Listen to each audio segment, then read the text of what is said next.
History books sanitize the moments that changed the galaxy. They edit out the blood, the raw panic, and the visceral shock of a paradigm shifting in real time. What you're about to hear is the unredacted, fully declassified account of the day Earth secured its seat on the Galactic Assembly.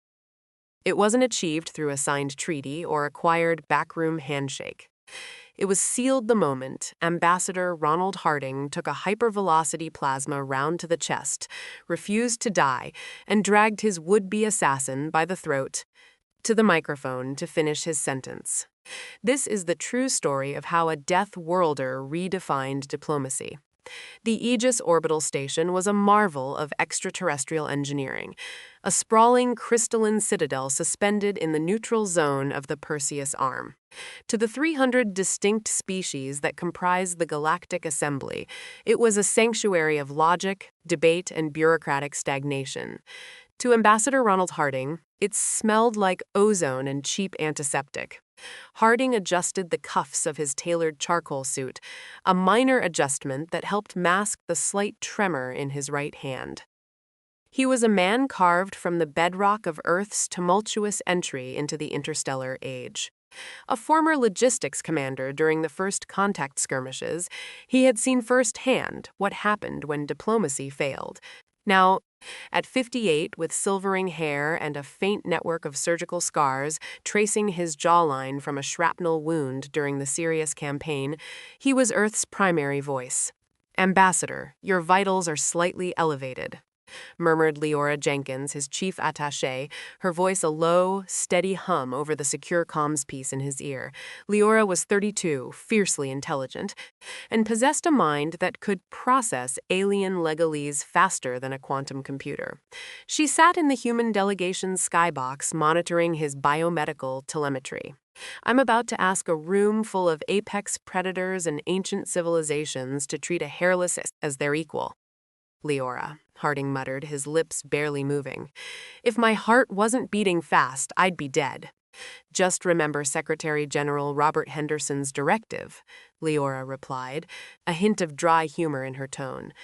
"No threatening the avian delegates, and try not to break any furniture. Lockheed Martin's spent $1 trillion getting us this platform. Let's not waste it." Harding offered a grim half-smile. Humanity was the newest kid on the cosmic block, and they carried a terrible reputation. To the wider galaxy, Earth was a Category 9 death world, a hyper-competitive, seismically unstable rock orbiting a volatile yellow dwarf. The species that survived it were viewed with a mixture of morbid curiosity and deep-seated terror. Humans were considered unnaturally dense, disturbingly resilient, and alarmingly aggressive. The Assembly had reluctantly allowed Earth a probationary voice, but today was the vote for a permanent seat on the High Council. The opposition was fierce. The Valerian bloc, an ancient species of tall, lithe bureaucrats, argued that humans were too primitive, too emotional. The Kryn, a subterranean insectoid race known for their espionage and shadow politics, were openly hostile, having lost several lucrative mining contracts to human corporations like the Wayland-Stanford conglomerate. As Harding stood in the antechamber, the massive durasteel doors separating him from the central podium, he reviewed his notes. The speech was a masterpiece of political maneuvering, crafted by the best speechwriters in Geneva. It spoke of unity, shared economic prosperity, and the bridging of biological divides.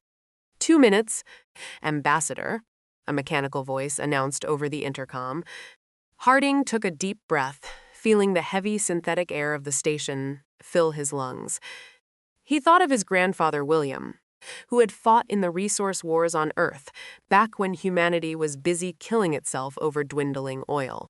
He thought of Dr. Arthur Penrose, the lead scientist who cracked the FTL drive, turning a fractured species into a unified spacefaring civilization. They had come too far to be denied by a room full of politicians who had never known the sting of a true struggle. "Are the delegations seated?" Harding asked the empty air, knowing Leora was listening. All 300 tiers are full, Leora confirmed, the background chatter of the skybox filtering through the comms. The Kryn delegation is looking particularly restless. Representative Zoran has been whispering to his security detail for the last 20 minutes. Keep your eyes open, Ronald. The security scanners on this station are top tier, but the Kryn are notoriously slippery. Noted, Harding said. The heavy doors hissed, sliding apart to reveal the blinding luminescence of the assembly hall. It was a cavernous amphitheater, a vertical cylinder of ascending tiers where thousands of alien delegates sat in varied atmospheric enclosures. At the very bottom, in the center of the vast floor, stood the singular podium of the speaker. It was a long walk down the central aisle, exposed on all sides. "Showtime," Harding whispered. He stepped out of the shadows and into the glaring light of the galaxy's judgment. The silence that fell over the assembly hall was not one of respect, but of heavy, palpable scrutiny. Thousands of multifaceted eyes, thermal sensors, and optical receptors locked onto the lone human, making his way down the central aisle. Harding walked with a measured, deliberate pace. He didn't strut, nor did he cower. He projected an aura of quiet, immovable mass, a trait that unnerved many of the lighter, hollow-boned species present. He reached the podium, a sleek, bioluminescent crystalline structure that adjusted to his height. He placed his hands on the cool edges of the console, looking up into the dizzying heights of the legislative tiers. "Representatives of the Galactic Assembly," Harding began, his voice amplified by the station's acoustics, echoing with deep baritone resonance. The universal translators hummed, delivering his words into thousands of different languages simultaneously. "I stand before you today not merely as Ronald Harding, a man of Earth, but as an emissary of a species that has looked up at your stars for millennia, dreaming of the day we might join you in the light." He paused, letting the translation algorithms catch up. He could see the Valerian Prime Minister leaning back in his anti-grav chair, looking profoundly bored. In the lower tiers, closer to the floor, the Kryn delegation shifted restlessly, their chitinous plates clicking in an agitated rhythm. "For the past decade, humanity has proven its value," Harding continued, projecting his voice, leaning into the rhetoric. "We have established trade routes through the hazardous Orion Nebulae. We have provided relief during the serious viral outbreak. We have shown that while we come from a world that tests our survival every waking moment, our greatest desire is not to conquer, but to connect." He was hitting his stride. The rhythm of the speech was taking over his earlier nerves, evaporating into the heat of the spotlight. "There are those among you who call us Deathworlders. Use the term as a warning, a label to signify danger, unpredictability, and violence. But I tell you this, the crucible of our birth did not make us monsters. It made us endure. It taught us that no obstacle is insurmountable and that the greatest strength a species can possess is the refusal to crack." It wasn't a loud noise. To the human ear, it sounded like a thick branch snapping under heavy snow, but the kinetic energy behind it was catastrophic. A streak of blinding violet light whipped from the lower press pool directly to the right of the Kryn delegation. It crossed the 30 yards to the podium in a microsecond.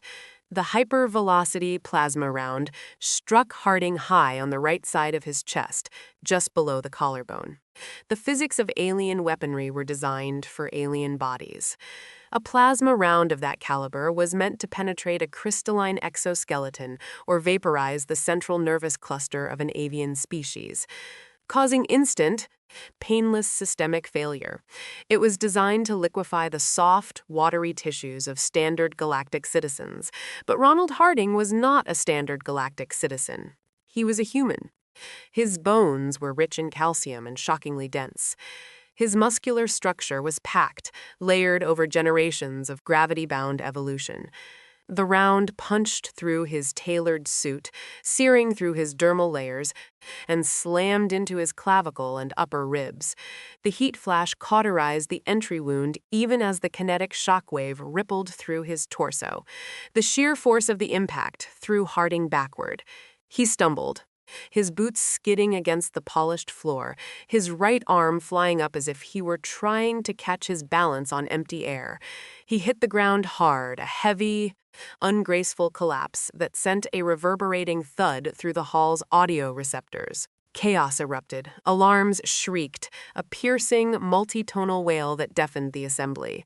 Security drones detached from the ceiling, their red targeting lasers slicing through the sudden pandemonium. Alien delegates screamed, some diving behind their desks, others activating personal energy shields. "Ronald! Ronald! Talk to me!" Leora's voice screamed in his earpiece. No longer the calm, collected aide, but a terrified human watching her friend go down. "Medical is scrambling. Stay down. Do not move." On the floor, Harding lay, staring up at the vaulted ceiling. A localized ring of fire burned in his chest. His right arm was entirely numb. The air was knocked out of his lungs, and for 3 terrifying seconds, his vision swam with dark, creeping edges. "I've been shot." His brain supplied an oddly calm observation amidst the screaming sirens, right in the middle of the damn speech. He tasted copper. He blinked hard, forcing the dark edges away. The adrenaline, humanity's ancient evolutionary combat drug, hit his bloodstream like a freight train. Time slowed down. The pain in his chest didn't disappear, but it was suddenly shoved to the back of his mind, compartmentalized behind a towering wall of sheer, unadulterated fury. He rolled his head to the side. Through the forest of panicked, fleeing alien legs, he saw movement near the press pool. A figure was vaulting over the barrier, trying to blend into the stampede. It was a Kryn, one of Representative Zoran's aides. The creature held a slender, smoking tube in its secondary manipulator arm. "You missed the heart, you son of a bitch," Harding thought. "Ronald, please, your heart rate is at 180. You're going into shock," Leora pleaded. "Cancel the medics, Leora." Harding grunted, his voice a ragged rasp. He planted his left hand flat against the cold floor. With a massive, agonizing heave, he pushed himself up. A collective gasp echoed through the lower tiers. The few delegates who hadn't fled stared in absolute, paralyzing horror. By all known galactic biology, the human should have been a smoldering corpse. His organs should have boiled. Instead, Ambassador Ronald Harding stood up. His right arm hung limp at his side. A gruesome, charred crater marred the right shoulder of his suit, smoke gently curling from the burned fabric. Blood bright and crimson had bypassed the cauterization, dripping heavily onto the pristine floor. He didn't look at the podium. He didn't look at the High Council. He locked his eyes on the retreating form of the Kryn assassin, who had stopped dead in his tracks, turning his multifaceted eyes back toward the podium in disbelief. The Kryn assassin, a highly trained operative known in the shadow docket as Verx, experienced a sensation his species rarely felt: profound, paralyzed terror. He had calibrated the plasma rifle perfectly. Centimeter. The thermal transfer alone should have turned the human's upper thorax into vapor. Yet, the beast was standing. Not just standing. It was looking at him. Harding didn't run. Running would have torn his shattered collarbone to shreds. Instead, he walked. He descended the 3 short steps from the podium platform to the main floor with a heavy, predatory, and terrifyingly deliberate stomp. Thud. Thud. "Security, stand down." Harding bellowed, his voice raw, but carrying the booming authority of a military commander. The automated security drones, confused by the order from the registered speaker, hovered in place, their lasers darting erratically. Verx broke his paralysis and scrambled backward, his 4 primary legs skittering on the polished floor. But the panic of the surrounding delegates had created a bottleneck. The assassin was trapped behind a wall of screaming, flailing Valerian diplomats. Harding closed the distance. The pain was beginning to bleed through the adrenaline, a white-hot spike driving into his brain with every heartbeat, but the rage kept him moving. He reached the bottleneck. The alien diplomats parted for him like water shrinking away from the bleeding, smoking Deathworlder. Verx raised the plasma tube again, his insectoid mandibles clicking in panic. Harding didn't flinch. His good arm, his left arm, shot out with the speed of a striking viper. He grabbed the barrel of the plasma weapon, the hot metal searing his palm, and wrenched it upward, tearing it out of the Kryn's grip with brute mechanical force. He tossed the weapon aside, where it clattered harmlessly against a desk. Before Verks could deploy his natural claws, Harding's hand shot forward again, grabbing the assassin by the thick, chitinous collar of his diplomatic robes. "You're coming with me," Harding growled, his breath hot and smelling of copper. The Kryn weighed nearly 200 pounds, a dense creature of shell and muscle, but Harding was operating on the primal override of human survival. With a roar of exertion that echoed over the dying sirens, Harding hoisted the assassin off his front legs, dragging him backward toward the podium.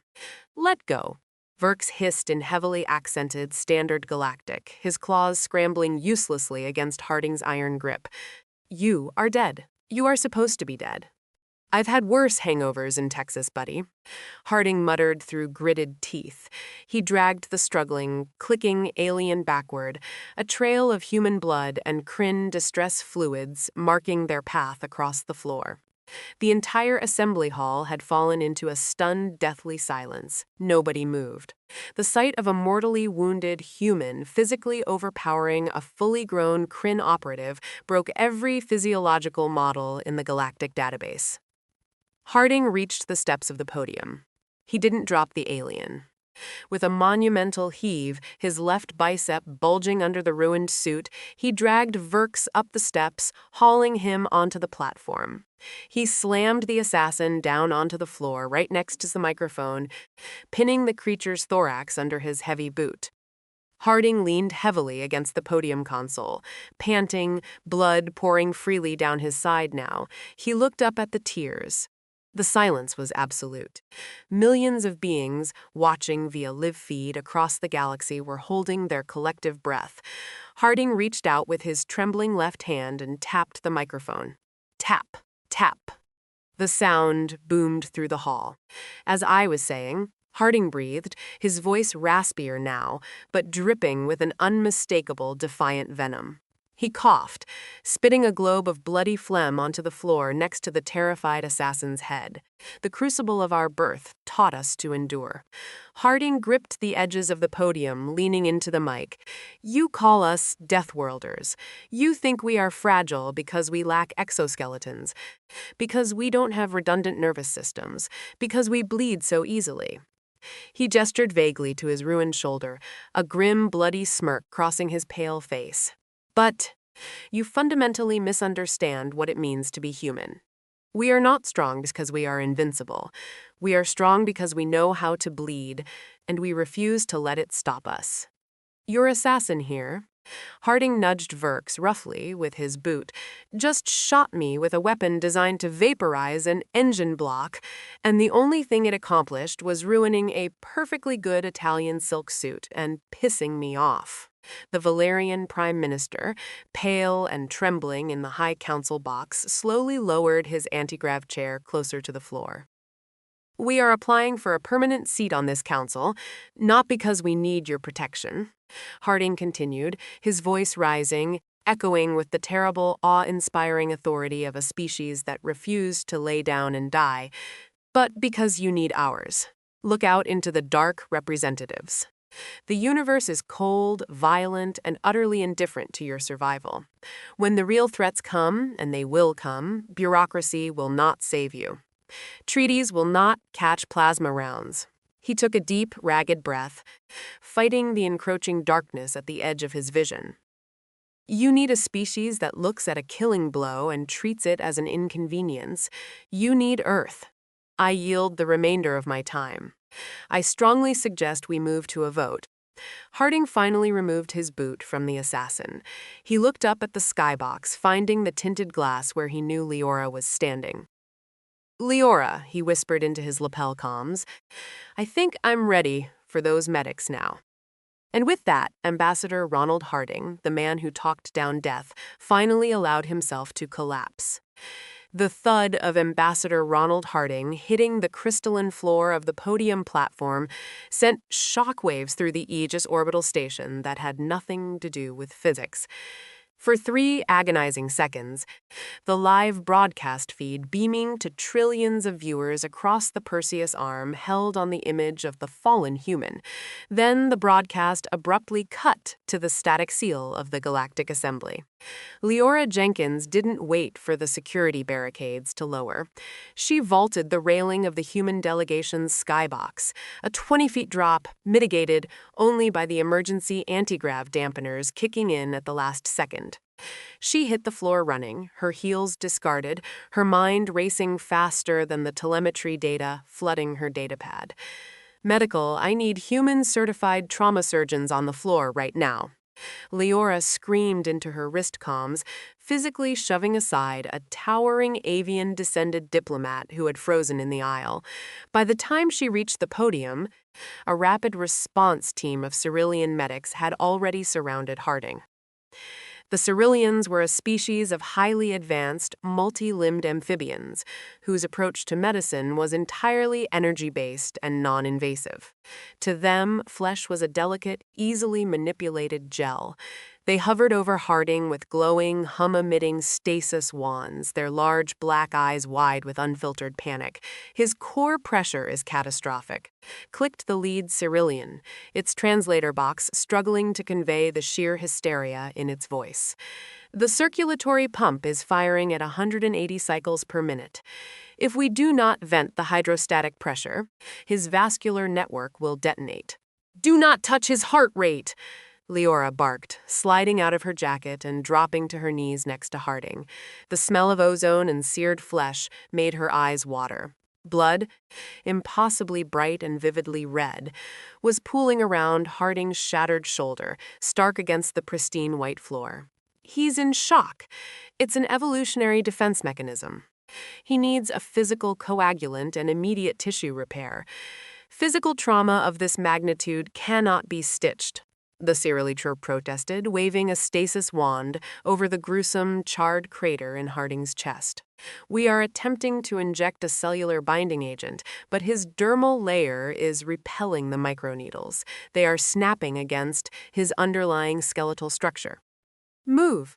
A booming voice echoed through the chaotic amphitheater. Dr. Elias Sterling, a former combat trauma surgeon from the Johns Hopkins Interstellar Division and the chief medical officer for the Human Enclave, pushed through the ring of alien medics. He was a mountain of man carrying a heavy metallic trauma kit that looked archaic compared to the glowing alien technology. He dropped the kit to the floor with a heavy clang and immediately tore open Harding's ruined shirt. "Jesus, Ronald," Sterling muttered, his hands moving with practiced mechanical efficiency. He grabbed a handful of sterile gauze from his kit and jammed it brutally into the gaping wound, pressing down with his entire body weight. Harding, who had been hovering on the edge of the abyss, let out a raw, gurgling scream, his eyes flying open. His left hand shot up instinctively, gripping Sterling's wrist with bone-crushing force. "Easy, boss. I know. I have to pack the wound," Sterling said, his voice a steady anchor in the madness. "Leora, hold his legs. If he thrashes, he'll tear the subclavian artery, assuming the plasma didn't instantly boil it." The Cerulean medics watched in absolute horror. To their refined sensibilities, Sterling was committing butchery. He wasn't using harmonic frequencies or cellular realignment. He was applying brute physical force, plugging a hole with synthetic cotton and extreme pressure. It was barbaric, it was primitive, and it was working. Blood pressure is stabilizing, but he's running a massive fever. Leora reported, her hands clamped tightly over Harding's shins. She looked up at Sterling. His body temperature is spiking fast, 102 degrees and climbing. Sterling frowned, his hands bathed in crimson. He glanced at the readings on his wrist monitor. A plasma burn instantly cauterizes. It doesn't cause an immediate systemic immune response like this. Something else is in his system. Sterling turned to the Cerulean medic. "Scan the perimeter of the wound. Don't look at the burn. Look at the chemical residue." What else was in that round? The amphibian ran a scanner over the smoking fabric of Harding's suit. The device chimed a frantic, high-pitched warning. By the ancestors, there is a complex organic compound, a neuronecrotic enzyme. It is designed to dissolve the neural pathways of the brainstem upon entering the bloodstream. He should be dead. His nervous system should be liquefied. Sterling let out a dark, grim laugh, pulling a massive steel-barreled auto-injector from his kit. You underestimate the sheer stubborn paranoia of human white blood cells. The plasma round delivered the payload, but Harding's immune system recognized it as a foreign invader.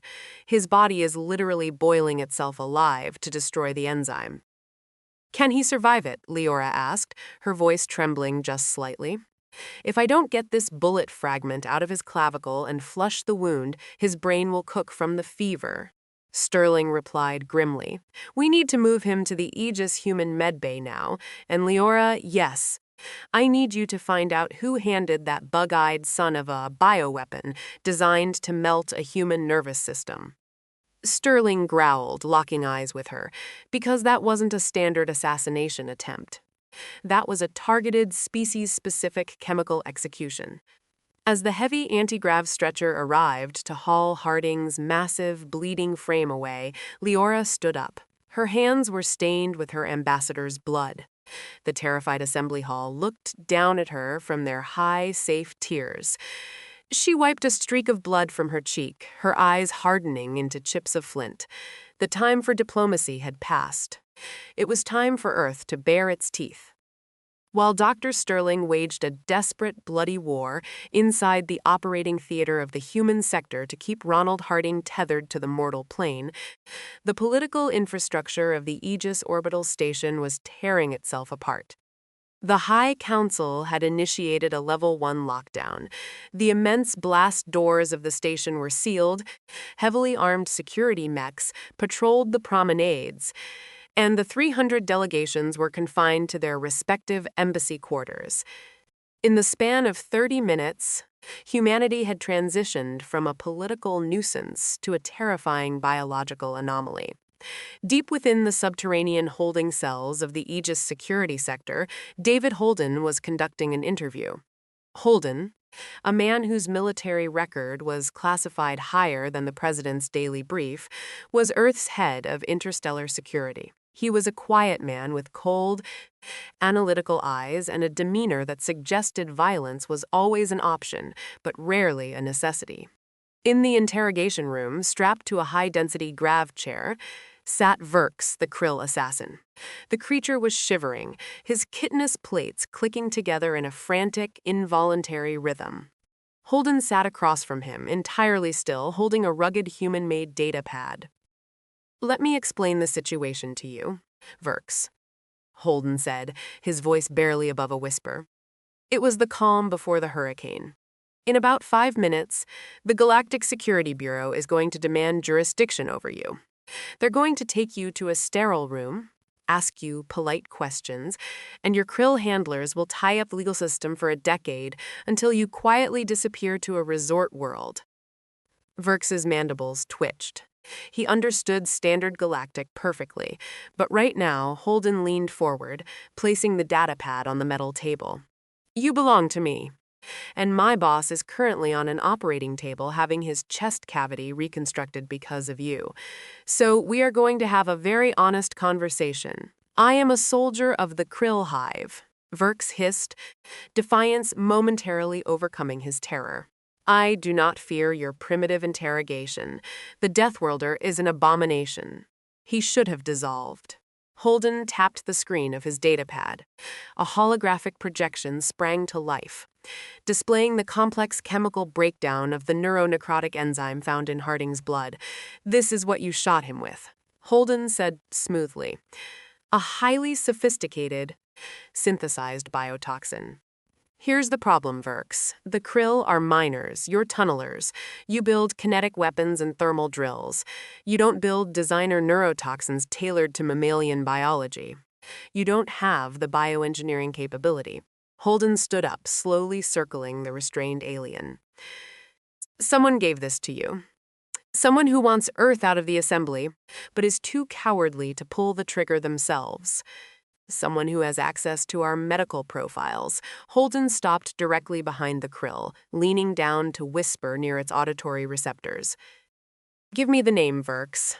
Because if you don't, I will personally row through into the human medical bay and let the surgeons show you what our primitive anatomy can do to yours. The krill shuddered violently. The image of the bleeding, smoking human dragging him across the floor by his neck was burned into his prey-driven instincts. Humans did not die when they were killed. They only got angrier. It was the High Council, Verks stammered, his resolve cracking under the weight of sheer biological terror. The Valerian Prime Minister. He provided the weapon. He provided the toxin. They feared your expansion into the Orion sectors. They said you were too aggressive, that you would upset the balance. Holden's eyes narrowed. The Valerians. The self-appointed paragons of peace and bureaucracy. Thank you, Verks, Holden said softly, tapping his earpiece. Leora, did you get all that?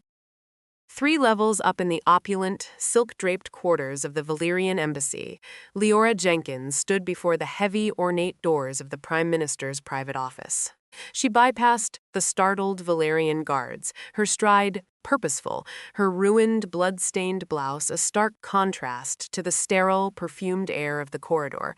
She slammed her palm against the access panel, overriding it with a diplomatic security code she absolutely was not authorized to use, and strode into the room. The Valerian Prime Minister, a tall, elegantly slender being with luminescent skin and flowing robes of spun silver, stood by a massive observation window overlooking the stars.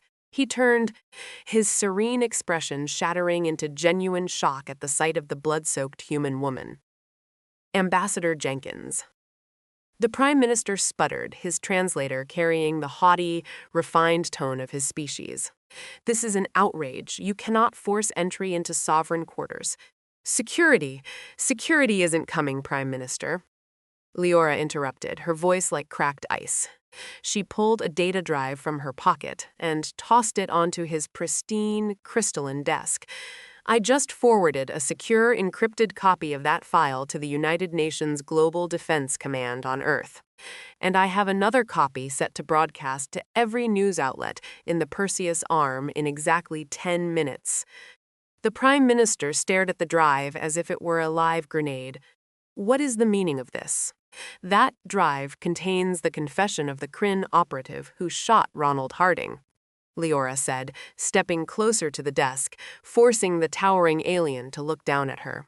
It also contains the chemical signature of the neurotoxin on the plasma round, cross-referenced with the proprietary bioengineering labs owned by the Valerian state. You handed a loaded gun to a thug to maintain your economic monopoly in Orion. The Prime Minister's luminescent skin visibly dimmed, a biological sign of extreme distress. This is absurd, a fabrication. The Assembly will never believe the words of an assassin under human duress. They won't have to, Leora countered, leaning her palms flat on his desk, uncaring that she left faint, bloody handprints on the glass. Because we aren't going to trial, we are going to make a deal. The alien blinked, completely off balance. A deal? Here is the reality of your situation, Leora explained, her tone devoid of emotion. Ambassador Harding is currently alive. It turns out human biology is just as stubborn as our politics. When he wakes up, Earth is going to demand a vote for our permanent seat on the High Council. We have the sympathy of the lower tiers, and we just proved we are biologically superior to your best assassination attempts. She pointed a finger at the Prime Minister's chest. If Earth does not get that seat, it broadcast.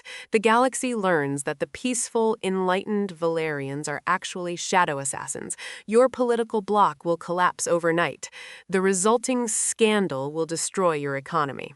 Leora paused, letting the weight of the threat settle. But if the Valerian delegation formally sponsors Earth's entry to the Council today, the file disappears. We blame the Kryn as rogue actors. You keep your pristine reputation, and we get our seat at the table. The Prime Minister stared at her, horrified. This was not how galactic politics worked. This was blunt force trauma disguised as diplomacy. It was raw, unadulterated blackmail executed by a species that had barely cracked faster than light travel. You are monsters," the Prime Minister whispered, deeply shaken by the cold, calculating, predatory nature of the human standing before him. "No, Prime Minister," Leora replied, standing up straight and adjusting her collar. "We are Deathworlders, and we just learned how to play your game. I expect to see your formal sponsorship on the floor when the Assembly reconvenes in an hour." Without waiting for an answer, Leora turned on her heel and walked out of the office, leaving the most powerful politician in the galaxy trembling in her wake. The blood on her hands was already drying. It was time to go check on Ronald. Earth was about to officially join the galactic stage, and they were going to do it on their own terms. The Aegis Assembly Hall was pristine once more. The automated janitorial drones had descended upon the central podium with terrifying efficiency, scrubbing the human blood and the Kryn distress fluids from the crystalline floor. To the naked eye, the assassination attempt had been erased, but the atmosphere in the cavernous amphitheater had fundamentally altered. The air was thick, heavy with a suffocating, unspoken dread. The 300 delegations filed back into their respective tiers in absolute silence. There was none of the usual bureaucratic chatter, no backroom deals being whispered across the aisles. Every multifaceted eye, every thermal sensor, and every auditory receptor was fixed squarely on the empty human skybox and then down to the central podium. In the Kryn delegation's enclosure, Representative Zorin sat with his mandibles clicking in an agitated, erratic rhythm. The disappearance of his operative Viarchs had set off internal alarms within the hive. Zorin was a veteran of subterranean shadow wars. He knew when a strike had gone wrong, but the human survival was an impossibility that his tactical mind simply could not process. Now, his objective was damage control. He had a speech prepared, a carefully constructed narrative designed to paint Viarchs as a radical, rogue element and to argue that the sheer violence of the incident proved humanity was a magnet for interstellar instability. High above in the human skybox, Leora Jenkins stood alone. She had changed her ruined blouse for a crisped, dark blue diplomatic tunic. Her posture was rigidly perfect, resting calmly on the railing. Beside her, hidden in the shadows of the antechamber, stood David Holden, his eyes tracking the movements of every security mech in the hall. "The Assembly is now in session," droned the synthesized voice of the station AI, the sound echoing flatly across the tiers.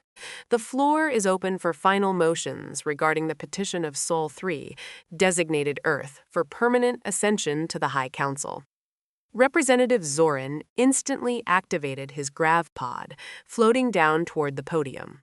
"The Kryn hive demands to be heard," his translator buzzed, a sharp, abrasive sound. "The horrific events of this morning, the Valerian Concordat claims the floor." A smooth, albeit trembling voice interrupted. A collective gasp swept through the upper tiers. Prime Minister Lorifar of the Valerian bloc, the undisputed heavyweight of galactic politics, stood in his High Council box. His usually radiant luminescent skin was dull, cast in a sickly, pale hue.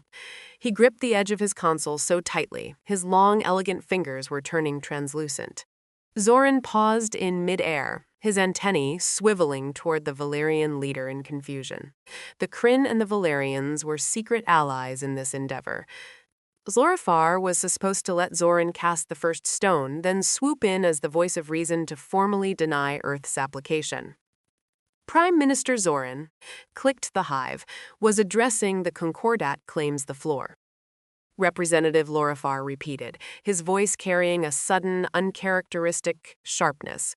He did not look at the Kryn. He was staring directly up at the human skybox, locking eyes with Leora Jenkins. Leora didn't smile. She merely offered a slow, deliberate nod. It was a gesture that chilled the Valerian Prime Minister to his core. In her pocket rested a secure data link, her thumb hovering over the transmission button that would broadcast his complicity in a biological assassination to 3 trillion citizens. The Galactic Assembly, Lorifar began, his translator broadcasting a tone of profound forced gravitas, was founded on the principles of endurance, adaptability, and the bridging of evolutionary divides. For too long, we have operated under the assumption that the biological fragility of our species is a prerequisite for civilized discourse. The hall was so quiet one could hear the hum of the atmospheric recyclers. Zoran slowly lowered his grav pod back to his tier, a creeping sense of catastrophic failure settling over his hive-mind connection. Today, we bore witness to a tragedy that was circumvented only by the miraculous, undeniable fortitude of the human species, Lorifar continued, every word tasting like ash in his mouth. Ambassador Harding's survival and his unprecedented dedication to finishing his address under mortal duress has forced the Concordat to reevaluate our biological biases. Down in the lower tiers, the murmurs began. The Valerians were the architects of the anti-human coalition. For their leader to be speaking these words was akin to a supernova suddenly reversing its expansion. Humanity is a species forged in a crucible we cannot comprehend, Lorifar said, reciting the talking points Leora had transmitted to his datapad just 20 minutes prior. They possess a resilience that the galaxy desperately needs in these uncertain times. They do not shatter under pressure. They adapt. They overcome. Therefore, it is the official stance of the Valerian Concordat that keeping Earth relegated to a probationary voice is not just a disservice to them, but a strategic vulnerability for us all. Lorifar took a deep, shuddering breath, his bioluminescence flickering weakly. He looked at the voting console in front of him. The Valerian Concordat formally sponsors Earth for immediate, permanent ascension to the High Council. We yield our time, and we move to a binding vote. Pandemonium. It did not start as a cheer, but as a shockwave of bureaucratic chaos. If the Valerians were sponsoring Earth, the economic and political leverage they held over hundreds of lesser species immediately snapped into alignment. The voting board, a massive holographic display suspended in the center of the cylinder, exploded into a cascade of green lights. The Ceruleans voted yes. The avian blocks, terrified of what a human might do to them if a plasma round couldn't stop them, rapidly mashed their affirmative buttons. Even a dozen of the Kryn's allied subterranean species, sensing a sudden and violent shift in the cosmic food chain, abandoned Zoran and voted in favor of Earth. Within 45 seconds, the threshold was passed. The holographic display flashed a blinding, triumphant gold. The motion carries, the station AI announced, cutting through the noise.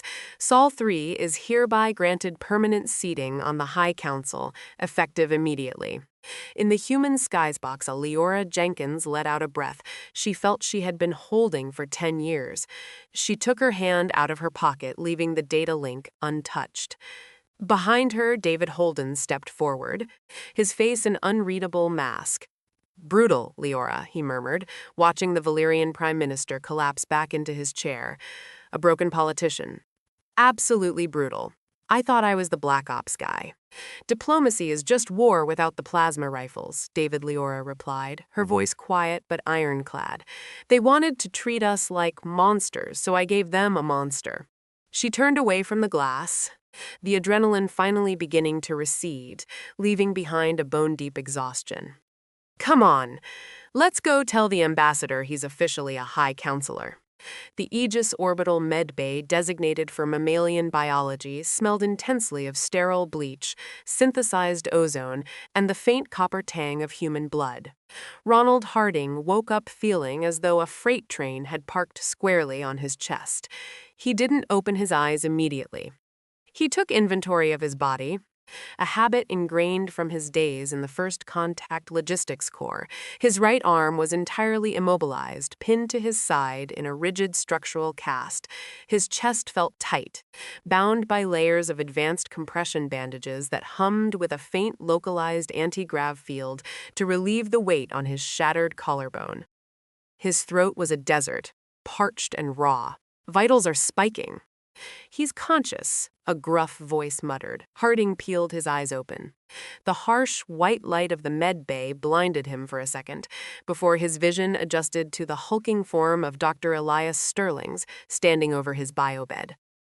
"Welcome back to the land of the living, boss," Sterling said, his tone casual, though the dark bags under his eyes betrayed the exhausting 3-hour surgical war he had just waged. "Try not to move. I had to essentially rebuild your right clavicle using a titanium carbon mesh, and your subclavian artery is being held together by surgical glue and sheer stubbornness." "Water," Harding croaked, his voice sounding like 2 pieces of sandpaper rubbing together. Sterling grabbed a synthesized hydration pack and brought the straw to Harding's lips. The greatest thing Harding had ever tasted. He drank greedily before pulling away, coughing weakly, which sent a flare of white-hot agony radiating through his chest. "Careful," Sterling warned, checking the telemetry on the wall monitor. "You're lucky to be breathing." That plasma round delivered a synthesized neuronecrotic enzyme. It was designed to melt your brainstem. Harding blinked, processing the information slowly through the haze of medical painkillers. "My brain feels surprisingly solid, Elias. That's because your immune system is a paranoid, hyper-aggressive lunatic," Sterling chuckled darkly. "Your body recognized the alien enzyme and immediately triggered a localized fever spike of 104 degrees. You literally boiled the toxin out of your own bloodstream before it could reach your nervous system. The Cyrillian medics thought you were spontaneously combusting, scared the scales off them." The heavy hydraulic open. Leora Jenkins walked in, followed closely by David Holden. Leora looked pristine, but Harding knew her well enough to see the exhaustion behind her eyes. "Mr. Ambassador," Leora said, stepping up to the side of the bed. A rare, genuine smile broke across her face. "Or should I say High Counselor Harding?" Harding let his head fall back against the sterile pillow, a massive wave of relief washing over him. The pain in his chest suddenly felt infinitely more bearable. "We got it." The vote passed with a 70% majority. Leora confirmed, "The Valerian Concordat sponsored us. It caused a cascade. We are officially a Tier 1 species." Harding frowned, his brow furrowing.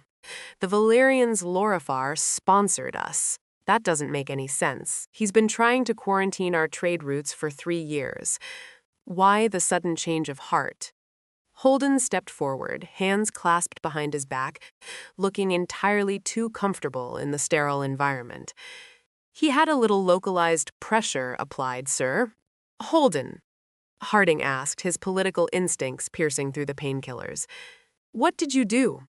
"I merely conducted an interview with the Kryn assassin you so graciously delivered to the podium," Holden said smoothly. Verks was quite talkative once he realized human biology is essentially acid to his kind. He confessed that the Valerian Prime Minister supplied the weapon and the biotoxin. Harding's eyes widened. "Lorifar ordered the hit? He provided the means," Leora corrected, her voice dropping to business-like register. "I took that information, walked into Lorifar's private office, and informed him that if he didn't sponsor our ascension immediately, I would broadcast his complicity to the entire galaxy and collapse the Valerian economy." Silence fell over the medbay. The only sound was the rhythmic beeping of Harding's heart monitor. Harding looked from Holden's impassive face to Leora's unapologetic gaze. For a moment, the old diplomat in him recoiled. Blackmail was dirty. It was the kind of shadow politics humanity had promised to leave behind when they reached the stars. But as he felt the agonizing throb of his reconstructed shoulder, the physical reminder of what civilized galactic politics actually looked like, a cold, hard realization settled over him. The galaxy wasn't an enlightened utopia. It was a jungle, and humanity had just proven they were the apex predators, not just in biology, but in strategy. A low, raspy chuckle escaped Harding's lips, quickly turning into a grimace of pain as his ribs protested. Good God. Harding wheezed, shaking his head. They shoot me to prove we're too dangerous, and you two prove them absolutely right by extorting the most powerful politician in the Perseus arm. We did what was necessary to secure Earth's future, sir. Holden stated simply. I know. Harding sighed, looking up at the ceiling. I know. We played their game, and we won. The alien delegations are terrified of us. Ronald, Leora said softly, placing a hand gently on his uninjured left arm. They saw you take a killing blow, get up, and drag your killer across the floor. And then they saw us politically decapitate the Valerians in under an hour. We aren't just Deathworlders to them anymore. We are something entirely unpredictable. Harding turned his head, looking at his chief attaché and his head of security. They were a perfect reflection of Earth itself, brilliant, ruthless, and possessing an unbreakable will to survive. Let them be terrified, Harding whispered, his eyes hardening, the remnants of the pain fading into the background of his newfound resolve. We spent 1,000 years looking up at the stars, begging for a place in the universe. We're done begging. We bled for this seat. Now let's show them how a Deathworlder leads. 6 months. That was exactly how long it took for the shock of Earth's violent ascension to wear off, replaced by the bitter, grinding reality of High Council politics. The inner sanctum of the Galactic Assembly was a stark contrast to the grand public amphitheater. It was a circular, dimly lit chamber constructed from acoustic-dampening obsidian. There were no press pools, no cheering tiers, and no public broadcasts. This was where the true power of the Perseus arm resided, divided among 12 elite species. And now, at the end of the curved obsidian table, sat humanity. Ambassador Ronald Harding adjusted his tie, the movement stiff but practiced. Beneath his bespoke charcoal suit, tailored specifically for him on Savile Row in London, rested a subdermal kinetic brace engineered by Raytheon. It held his shattered collarbone together with a web of microhydraulics. He moved with a slight, deliberate stiffness, a constant physical reminder to the aliens in the room of the day they failed to kill him. Across the table, Valerian Prime Minister Lorifar steepled his long, luminescent fingers. The glowing hue of his skin had returned along with his characteristic arrogance. The blackmail that had secured Earth's seat was a localized wound. Lorifar had spent the last half-year attempting to amputate the limb to save his pride. The motion on the floor, Lorifar stated, his translator echoing softly in the dark room, is the immediate restriction of human colonial expansion in the Orion sector. The Concordat has noted a concerning mobilization of Earth-based heavy industry in the region. It violates the spirit of the armistice. Representative Zorin of the Kryn Hive, sitting adjacent to Lorifar, clicked his mandibles in agreement. The humans are aggressively strip mining the asteroid belts.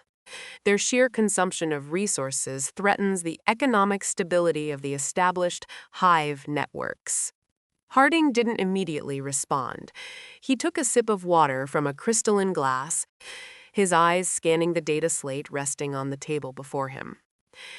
Behind him, standing in the shadows of the chamber's perimeter, David Holden stood with his arms crossed. Leora Jenkins sat to Harding's right, her fingers flying silently across a secure terminal. Prime Minister Lorifar. Harding finally began, his deep baritone cutting through the quiet hum of the chamber. You speak of the spirit of the armistice while actively attempting to legislate humanity into an economic chokehold. We were granted this seat to ensure parity, not to be managed like a rogue pet. Parity requires trust, Lorifar retorted, a faint sneer touching his refined features. You extorted your way onto this council. You utilized shadows and threats. We tolerated it because of the unprecedented nature of your survival. But the Valerian Concordat will not allow Earth to monopolize the frontier. Your corporations are acting like unregulated privateers. If you're referring to the Wayland-Stanford Consortium, Harding said evenly, they are operating within standard galactic free trade parameters. They are deploying automated defense platforms around their mining installations. Zoran hissed, military-grade kinetic drivers. This is an escalation. It's a deterrent, Harding corrected, his gaze snapping to the Kryn. Especially considering the last time we trusted the stability of the Orion sector, your people were funneling plasma rifles to pirates to disrupt our supply chains.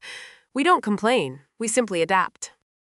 Laretha leaned forward, his bioluminescence flaring a sign of predatory dominance. Adaptation has its limits, Harding. I have drafted Resolution 814. It places an absolute embargo on human-manufactured deep space defense systems and caps your mining exports by 40%. I have the votes. The avian blocks are allied with us. You are outmaneuvered. Extortion only works once. Harding looked at the Valerian for a long, silent moment. Then a slow, dangerous smile crept across his scarred face. It was the smile of a predator that had just lured its prey into the deep water. Leora, Harding said softly. Yes, Mr. Ambassador. Leora tapped a final command into her terminal. A holographic projection flickered to life in the center of the obsidian table, casting a harsh blue light over the faces of the 12 counselors. It wasn't a map of the Orion sector. It was a sprawling, incomprehensibly complex financial ledger. What is this? Laretha demanded, his glow dimming slightly. You're right, Laretha. Extortion only works once. Harding agreed, leaning back in his chair. It's a blunt instrument, and while humans are incredibly proficient at blunt force trauma, we are also uniquely gifted at something else, predatory capitalism. Harding gestured to the hologram. Over the last 6 months, while you were busy trying to draft resolutions to restrict our mining, Earth just wasn't digging for ore. We were buying. The hologram zoomed in, highlighting a web of interconnected shell companies.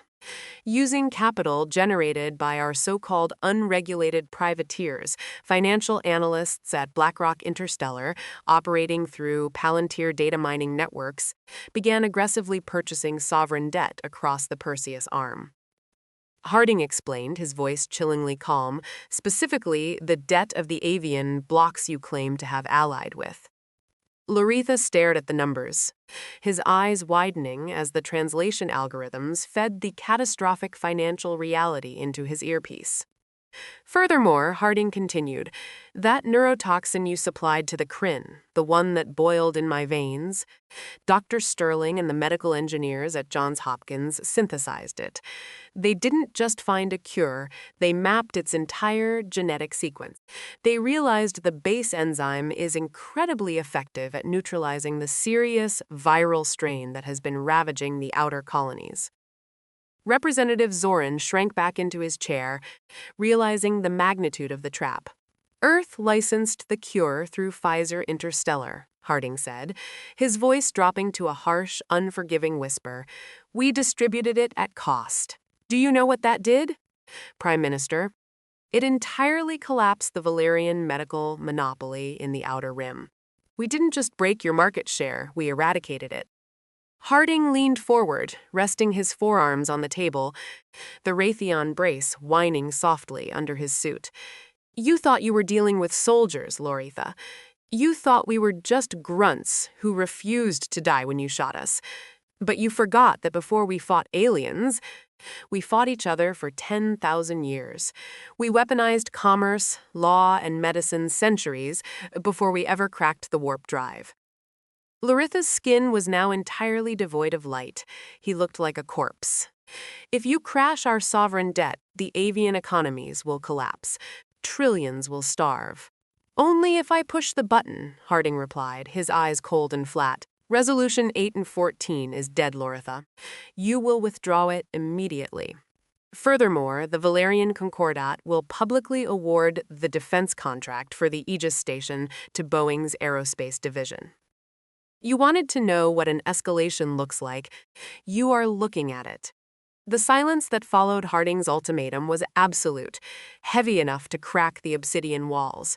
The 11 alien counselors stared at the solitary human, realizing with dawning, paralyzing horror that they had invited a leviathan into their wading pool. They had assumed Earth's Deathworld status meant they were physically barbaric, prone to violence and base instincts. They had entirely missed the psychological implications of a Deathworld.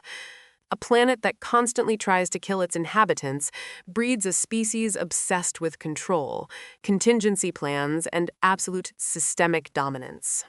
Loretha's hands trembled. He looked at the holographic ledger, the indisputable proof that humanity held the financial and logistical leash of the entire assembly. He looked at Zoran, whose mandibles were frozen in terror. Finally, the Valerian Prime Minister looked at Ronald Harding. "You are not diplomats," Loretha whispered, his voice stripped of all its former haughty refinement. "You are parasites.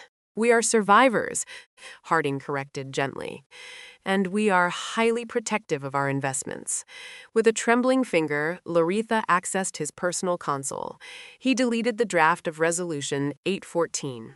He formally entered the Boeing defense contract into the assembly docket. It was a surrender, absolute and total. He didn't just yield the floor, he yielded the galaxy. "Meeting adjourned," Harding announced. He stood up, the movement fluid, ignoring the phantom ache in his shoulder. He turned his back on the most powerful beings in the galaxy and walked out of the chamber, Leora and Holden falling perfectly into step behind him. The heavy obsidian doors sealed shut behind them, leaving the trio in the vast panoramic promenade of the Aegis station. Millions of stars burned in the blackness beyond the crystalline windows, a vast, indifferent ocean of light and dark. "Well," Holden murmured, adjusting the cuffs of his tactical suit, "I think that went rather smoothly. Pfizer is going to be very happy with those third-quarter projections," Leora added, a tight, viciously proud smile playing on her lips. "I'll have the UN Treasury Department finalize the debt acquisitions by standard morning." Harding stood by the window, looking out at the glittering expanse of the Perseus arm. He traced the faint scar on his neck where the plasma cauterization had ended. When he had first walked onto this station, he had been an emissary, hoping for a scrap of recognition. He had been willing to beg, but the universe, in its infinite, violent wisdom, had taught him the most valuable lesson a species could learn. Nobody gives you a seat at the table. You have to take it. You have to bleed for it. And once you sit down, you make damn sure nobody ever tries to move your chair. "We aren't the good guys, are we, Ronald?" Leora asked softly, stepping up beside him, her reflection ghosting in the glass. "Good guys don't survive in the dark," Leora, Harding replied, his voice low, filled with the gravelly weight of history. "The galaxy wanted to treat us like monsters. So we became the monsters that keep the other monsters at bay. We ensure the peace, even if we have to buy it, extort it, or bleed for it." He turned away from the stars, looking down the long, brightly lit corridor of human-controlled territory within the station. Heavily armed human security teams patrolled the perimeter. Earth diplomats moved with purpose, carrying datapads filled with the destinies of 1,000 alien worlds. They were Deathworlders. They were fragile flesh and blood creatures in a universe of armor and claws, but they possessed a terrifying, unyielding gravity all their own. "Come on," Harding said, a true, warm smile finally breaking through his stoic facade. "Let's go home. I hear the coffee in the Sol sector is finally starting to taste like the real thing." Together, the three humans walked down the corridor, the architects of a new galactic era, leaving the old, dying bureaucracy to shiver in their shadow. Humanity didn't just knock on the door of the Galactic Assembly. We kicked it off its hinges, took a bullet to the chest, and then bought the entire building. The story of Ambassador Harding is a testament to the fact that our greatest weapon isn't just our physical resilience, it's our unmatched ability to adapt, outsmart, and outmaneuver any threat the universe throws our way. If you felt that surge of pure, unadulterated human pride, smash that like button and let the algorithm know Earth stands supreme. Share this declassified history with your friends to remind them what a Deathworlder is truly capable of when our backs are against the wall. And if you want more gripping, high-stakes H5 stories from the darkest corners of the cosmos, hit subscribe and turn on notifications. The galaxy is vast, but humanity is just getting started. See you in the next transmission.